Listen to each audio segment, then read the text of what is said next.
Hi, it's Rachel Cooke, your modern mentor, and I am so excited to share today's episode with you. It's an interview with New York Times bestselling author Kim Scott. You may know her from her work on Radical Candor, and today we'll talk all about her new book, Just Work. Get stuff done fast and fair, though she uses a different S word in her actual title.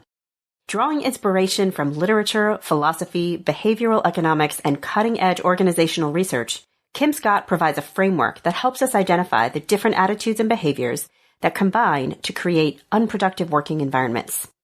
Here we go. Kim, it is a tremendous honor and a pleasure to have you on the show today. For listeners, I'm actually speaking to Kim on launch day of her new book, Just Work. So I will confess, as a fan and as a student of your work around Radical Candor, I was a little bit surprised at first glance when I saw the subject matter of your new book, Just Work, which focuses, and I'll let you talk more about it, but it focuses on creating just and effective work environments, right? But I will say that by the time I finished reading your introduction to the book, which I found extremely personal and vulnerable, the link between those bold, courageous conversations and the emotional safety of the workplace became extremely clear, and I absolutely devoured your book. So I would love to start with that vulnerability that I mentioned, and I would love for you to talk a little bit about what drove you not only to write this tremendous book, but to be so reflective and, frankly, so accountable in telling some of your stories. Well, Rachel, thank you so much. It's a great honor to be here. So when you write a book about feedback, as Radical Candor was, you're going to get a lot of it. And so here's an example of some of the feedback that I got after Radical Candor was published. I was giving a workshop at a tech company here in San Francisco, and the CEO of that company was an old friend of mine and a colleague, and one of too few Black women CEOs in tech. And after I gave the presentation, she pulled me aside and she said, Kim, I really like Radical Candor and I'm excited to roll it out on the team. I think it's going to help me build the kind of culture I want. But I've got to tell you that it's a lot harder for me to practice Radical Candor than it is for you. And it's probably a lot harder for you than it is for your husband, who's a white engineer in Silicon Valley. And she said, as soon as I offer even the most compassionate criticism, I get slimed with the angry Black woman stereotype. And I knew that this was true. And I also, it sort of made me realize 5 or 6 things all at the same time. The first thing was that I had not been the kind of colleague that I wanted to be. I had not been an upstander for her because I had known her for the better part of a decade. And I suddenly realized I had never seen her seem even the slightest bit annoyed. And believe me, in that period of time, she had what to be pissed off about. And it never occurred to me to notice the toll that this must take on her. So that's number one. Number two, it also made me realize that just as I had been in denial about the things that were happening to my colleague who I cared about, I was in denial about the things that were happening to me. And this was a big deal. I realized that, of course, it was absolutely true that it was much harder for me to put my own ideas into practice than it was for my husband to put those ideas into practice. And, it's hard for the author of Radical Candor to admit it, but I was deep in denial. And so part of what I wanted to do with this book, Just Work, is to come out of denial so that we can create the kinds of environments that we all long for. I don't know anybody who wants to do a bad job at work. I don't know anybody who hires somebody because they want to create an environment that makes it impossible for the people they hire to do great work. And yet something is always getting in the way. It's harder than it needs to be to just work. And so I really wanted to explore that. That's such an incredible story. There's really quite a humility in there, right? You think about going out there as the face of Radical Candor, and I think people see you as this commanding, in-control presence, and being willing to really hear that feedback and reflect so deeply on it that it kind of drives your whole next book. I think that's a pretty amazing way to role model the work that you're doing. And you also did something in that story that I noticed you doing in the book a number of times, where you're telling a story, you're reflecting on a moment, and you're having like 17 insights all at the same time. And I would love to hear you talk a little bit about, the reality is most of us don't have the ability to do that kind of processing in the moment. And so if we're in a moment and we may realize something doesn't feel right, I don't have the presence of mind to be doing that level of analysis or reflection. What advice do you have for us? If we're in a moment that kind of feels wonky, how do we handle it? Yeah, I think it's so important, these gobsmacked moments that all of us have at work, where somebody says or does something that is so incredibly offensive and just wrong that we hardly know what to say. So I have tons of compassion for those moments. I've had many, many of them. It feels like workplace injustice is one giant hairball that is impossible to untangle. And so what I tried to do is create a framework so that we can name the very different kinds of things that happen. And so for me, the root causes of workplace injustice are bias, prejudice, and bullying. And these are big words that have lots of great books written about them. But I'm gonna boil it down to some very simple definitions. Bias for me is not meaning it. It's unconscious bias. Prejudice for me is meaning it. This is where someone has a very conscious belief that someone else is in some way, shape, or form inferior because of who they are, because of some sort of fundamental attribute. And bullying happens when somebody is just being mean. So bias is not meaning it, prejudice is meaning it, and bullying is being mean. And for me, those kinds of simple definitions help me get a sense of what's happening. And for me, the real benefit of beginning to distinguish between these three things is that the response to them needs to be very different. So if these attitudes or behaviors are directed at me, if I think it's unconscious bias, I find it's best to respond with an I statement. An I statement invites the person in to understand things from your perspective. I don't think you meant that the way it sounded, or I don't think you're going to ever treat me as a serious professional when you're referring to me as pretty girl, or whatever the situation might be. Whereas when you're dealing with someone's prejudice, you need an it statement. You need to draw a clear boundary between one person's freedom to believe whatever they want. People can believe whatever they want, but they cannot do or say whatever they want. They cannot impose their beliefs on you. And that boundary needs to be clear, because if you respond to prejudice with an I statement, I don't think you meant that the way it sounded, the person is going to say, oh, yes, I did. I really believe that. And blah, blah, blah, blah, blah. And so you want an it statement. And an it statement can appeal to the law. It is illegal to refuse to hire someone because of their hair. It can, for example, it can appeal to a code of conduct at a company or HR policies. It is a violation of HR policy too. Or it can appeal to common sense or common human decency. It is ridiculous not to hire the most qualified candidate because of her hair or his hair. So that's prejudice. And then with bullying, you want to respond with a you statement that kind of pushes the person away from you. If an I statement invites someone in to understand things from your perspective, a you statement, you can't talk to me like that. Or even if that feels like it's going to escalate too much, what's going on for you here? Putting the onus on the other person to answer the questions is a good way to respond to bullying. And my daughter actually taught me that when she was in third grade. She was getting bullied at school, and I was counseling her to use an I statement. I feel sad when you do this. And she said, Mom, he is trying to make me feel sad. Telling him he succeeded is like giving him a cookie. And I'm like, oh, yes, of course. You're exactly right. It was like really wise from the mouths of babes. And so you really want to make sure that you're adjusting how you're speaking, depending on what you think it is. And I also want to say that people should not feel the need to know for sure what's going on. Maybe you think it's bias, but it's actually prejudice. But if you say something, you're going to get some more information and you're going to find out a little bit more about what it is. Yeah, and it sounds like even just having your antenna up and paying attention is an important first step, right? If something doesn't feel okay, you might need to figure out later what exactly is happening, but just pay attention because your instinct is probably correct. And I think it's so important to remind people that the burden of correcting this stuff, this junk, shouldn't be all on the people who are harmed by it.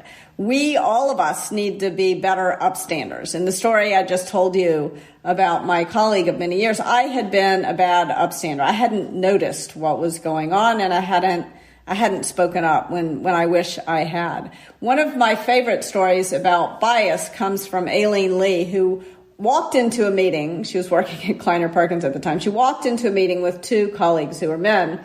And the company they were meeting with came in. The first guy came in and sat across from one of the guys. Another guy came in and sat across from the other guy. And then two other guys from the other company came in and sat on the edge. So Aileen is off on her own at the end. So it's kind of a biased seating pattern.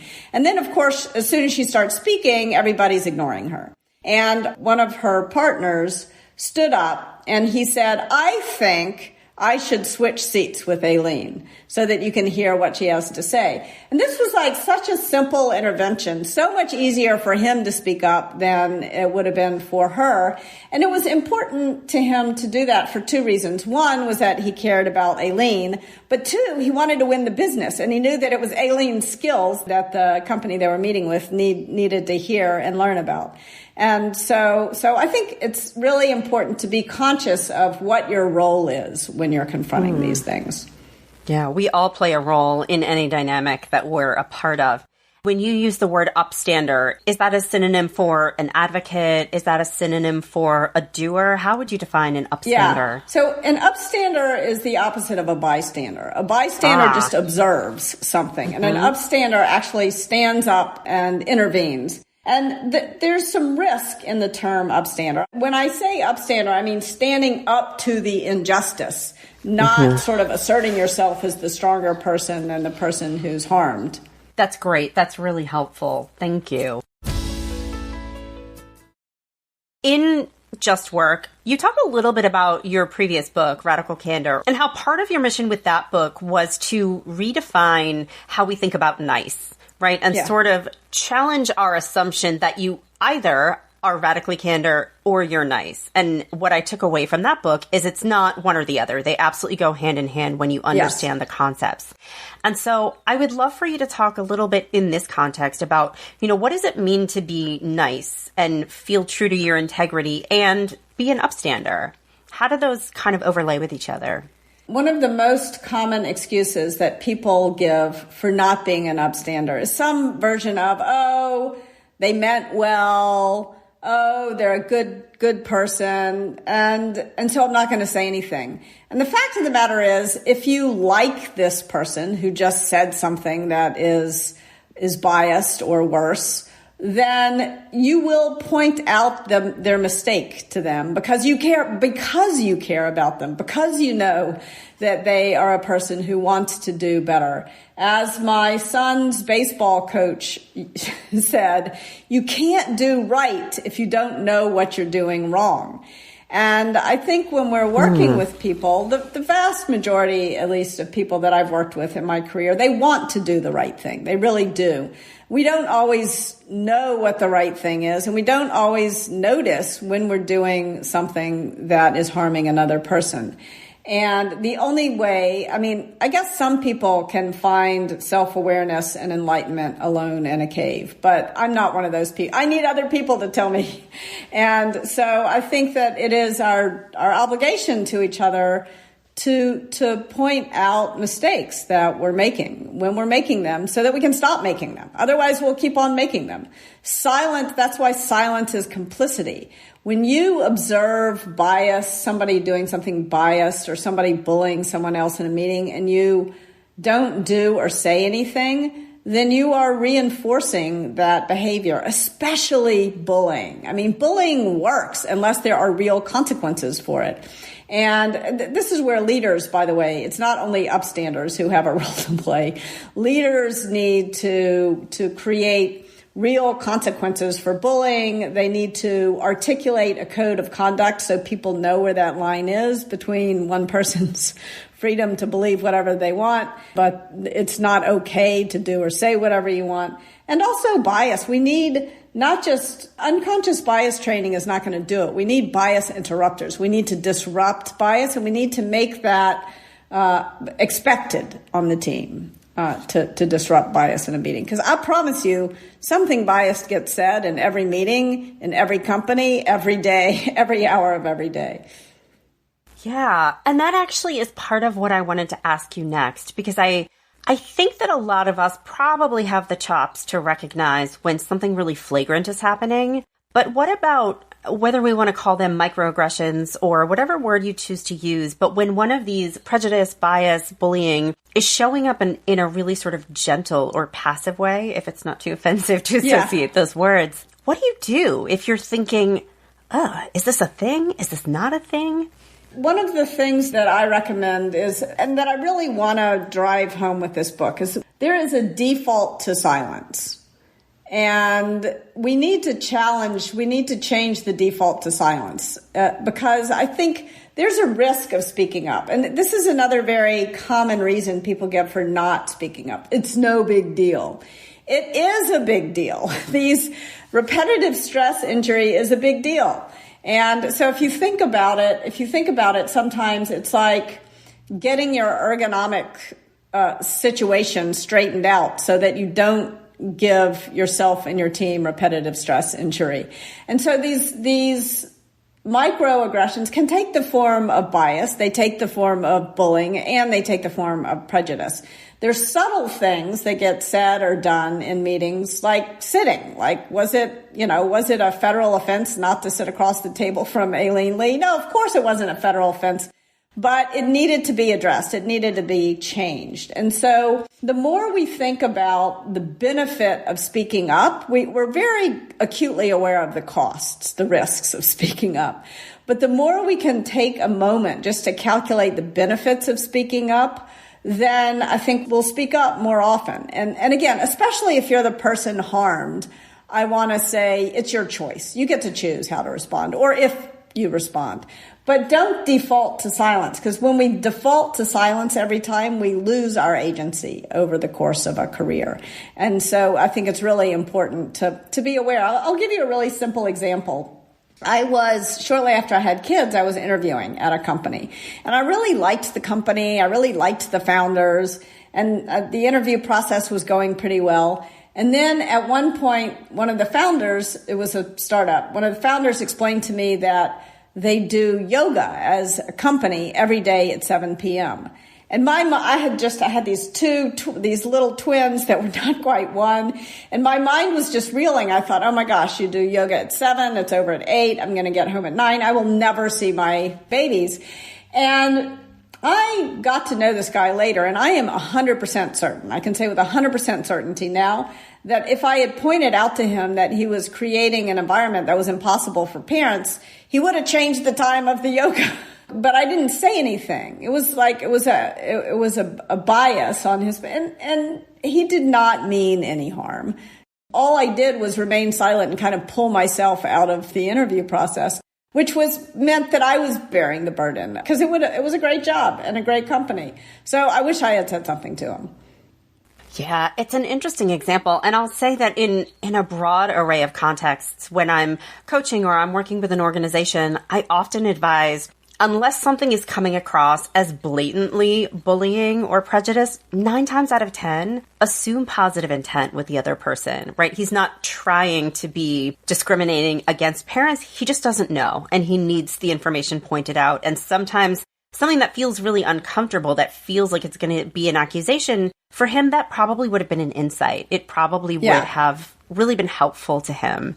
Yeah. And I think the notion of assuming good intent, it certainly has stood me in good stead. I also want to point out, though, that for me, or what people have pointed out to me, my freedom, my privilege to assume good intent is a privilege. Not everybody can assume good intent. Having said that, I think if you can sort of give the person the opportunity to do the right thing, then often they will take that opportunity and they will do the right thing. And I think that is really important to realize. I want to say, though, sometimes we are in the role of the person who causes harm. And so very often when someone tells me that I have said or done something that harmed another person, it's tempting for me to tell them, I didn't mean it, assume good intent. And that is a misuse of the term, because it's my job when I get this feedback, it's my job to listen and listen to the feedback and address the feedback. It's not my job to tell the person, I didn't mean to hurt you. I mean, if you boil it down to a simple example, let's imagine that I'm accidentally stepping on someone's toe. And they tell me, hey, you're stepping on my toe. I wouldn't stand there and continue stepping on the toe and say, I didn't mean to step. I would get off the damn toe, right? Yeah. And so I think that is really important to remember. I think can be very positive to assume good intent of others. It can be very negative to demand that they assume good intent of you. Does that make sense? It absolutely makes sense. And I think that's a really helpful point. So thank you. So I know that my listeners are a blend. Some are people leaders, some are individual contributors. And I would love it if you could maybe lay out one call to action or one single most piece of advice for people who are leaders and want to make sure that they are creating the right culture within their organizations. And maybe for people who aren't leaders, maybe they're more junior in their careers. What's the one thing you want each of those avatars to take away from today? So if you are a leader, my advice to you is to create bias interrupters on your team. So what do I mean by that? I mean, create a shared vocabulary on the team that everyone will use to flag bias when they observe it in a meeting. Words matter, but I can't tell you what words to use. You're going to have to choose the words that work for you. There's one team that we worked with that likes to throw a purple flag. So every time someone observes bias in the meeting, and they have purple flags. They throw a purple flag. Another team that I've worked with liked to say bias alert. Just very simple, straightforward. The key thing is that it should just be a couple of words. The point here is that everybody knows when somebody says bias alert that they've observed something that seems biased to them. And then the person who said or did the biased thing, the potentially biased thing, has two choices of how to respond. And you got to teach this as a leader on your team and make this a norm. They can either say, you're right, I'm sorry, thanks for pointing it out, or they can say, I don't quite get it, can we talk after the meeting?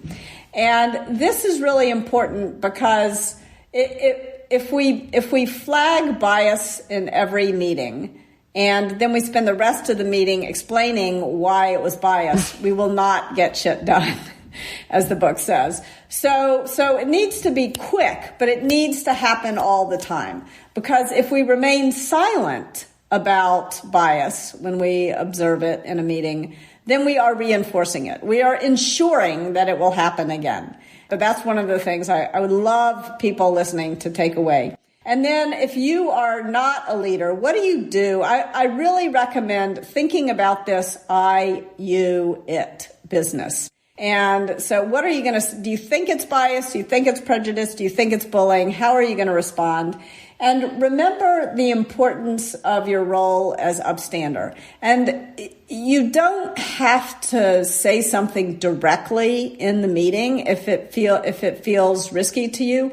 Sometimes just going to the person afterwards and saying, gosh, I noticed this. Are you okay? Can be a huge benefit. One time I was in a meeting and the man introducing me, he shook the first man's hand. We're in front of 500 people. He shakes the first man's hand. He shakes the second man's hand. And then he introduces me. And instead of shaking my hand, he makes this ridiculously low bow, grabs my hand and kisses it, and he practically spits on my hand. It was disgusting. And I talked to him. He didn't get it at all. But the thing that was almost worse than what he did was that nobody came up to me afterwards and said, I'm sorry that happened. And so then I was left with this feeling of generalized hostility. It's almost like gaslighting when something that obviously bad happens and nobody comes up to you. So your role as an upstander, even if you just approach the person who was harmed by whatever it is that happened and talk to them later, it's really important. Absolutely. I love all of that advice. And a couple things that I took away are, for the leader to create those bias interrupters, and it's a quick word or a quick flag and you move on, you normalize it a little bit, right? You just make it part of a routine and we move ahead and we don't run the risk of getting lost in spin or totally derailing the conversation. And then I love I hate everything you just said because that sounded gross. It was. I love the part about, first of all, sometimes it's okay to say something later, because I think for some people it feels really intimidating to lean into the moment. And so giving people permission to say something later, but also to recognize that something like that, it does feel a little bit, I don't know, you feel soiled after on some level. And just knowing that somebody else recognized that moment for what it was can be really empowering, I would imagine. And so, I mean, we all want to be understood, and you can help people feel understood. Well, Kim, once again, this has been just an incredible honor and a pleasure. And I want to absolutely validate there is so much more wonderful and actionable advice in the book. I can't wait for it to get into all of the hands. But for today, thank you so much for being here and for your insight. And congratulations on launch day. Thank you so much.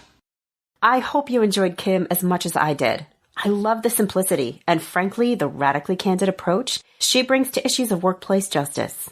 If you'd like to learn more, pick up her new book, Just Work, wherever books are sold. Have a question I can answer? Check out all the links in my bio for ways you can reach me. You can also visit my website at leadabovenoise.com or follow me on the Modern Mentor podcast page on LinkedIn, where I share exclusive tips, videos, and musings. Join me next week for another great episode. Until then, thanks so much for listening and have a successful week. Modern Mentor is produced by Dan Farabend, edited by Karen Hertzberg, and supported by the rest of the Quick and Dirty Tips team, which includes Michelle Margulis, Morgan Ratner, Emily Miller, and our Vice President of Podcasting, Kathy Doyle.